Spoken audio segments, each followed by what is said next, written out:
مرحبا ثم مرحبا ثم أهلا وسهلا بكم متابعينا الكرام. جينا إليكم اليوم بيوم جديد وحلقة جديدة، تابعونا.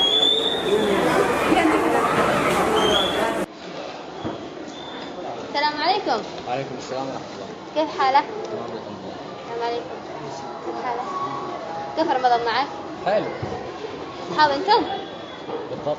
الآن برنامجكم صريح معنا، يعني يجيب لك سؤال تجاوب بكل صراحة. إن شاء الله. كم تقدر نسبة غباء صاحبك؟ بنسبة 10%. ليش ما تخليش 100%؟ يلا 100% عشان يكون صفر. 0%. 0%. أو أنت سؤال ثاني موجه لك، متى شعرت إنه صاحبك ندم؟ كل الأوقات. إيش الموقف؟ طلعوا النزلة كيف طلع نزل؟ كيف شعرت إنه ندم؟ بأي حاجة أكثر حاجة أنا يعني هو ندم طول عمره. خليني صريح. عند الموقف لما يتعرف على واحدة حلوة معي أخت. ما يجيب لك شيء. ما يجيش رقمها أي أنا أخت صاحبة. يلا شكرا. عفوا.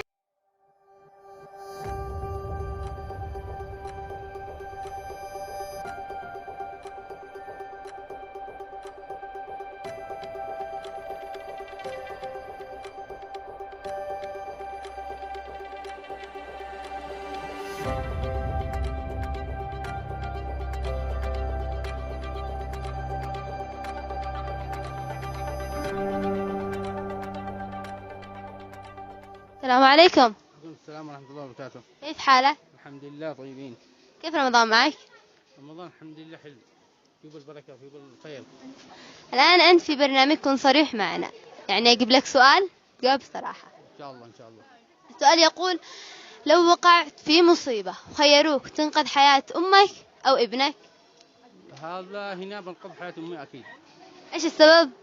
السبب إن الأم ما تعوج، الأم ما تعوضش، يعني ما مش من يمثل إنه أمه ما يقدرش. الابن ممكن تجيب بثاره، يعني ربك بيجيب بثاره. لو الآن ابنك يشوفك ما بيضحش ولا يروح يعلم أمه عليك؟ لا أنا داري بتربيتي الابن ما أكيد بيقول موقف حلا، لأنه بيجي مخير هو من أبوك ولا أنت، تقول له قول الأب يعني. هذا يعني بيشكلنا. يلا شكرا. السلام عليكم. عليكم السلام. كيف حالك؟ الحمد لله. ايش اسمك؟ براءة. يا براءة، أسألك سؤال. اسألي. عندك أي موهبات؟ تعرفي تغني، تنشدي، تشعري؟ أيوه. ايش تنشدي ولا ايش؟ نشيد. تنشدي. يلا سمعينا صوتك.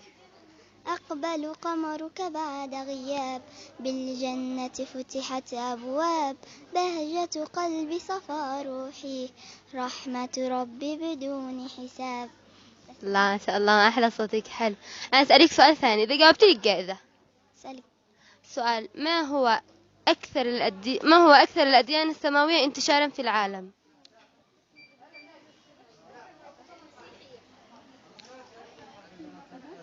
ما هو أكثر الأديان السماوية المنتشرة في العالم؟ المسيحية. ها؟ المسيحية. إجابة صحيحة. ها حصلتي على جائزة مقدمة من محل جرين في مركز جرعان التجاري. شكرا لك. شكرا. وها هنا أعزائي المشاهدين قد وصلنا إلى ختام حلقتنا لهذا اليوم، ونتمنى لكم وقتا ممتعا، وإلى اللقاء في حلقات قادمة.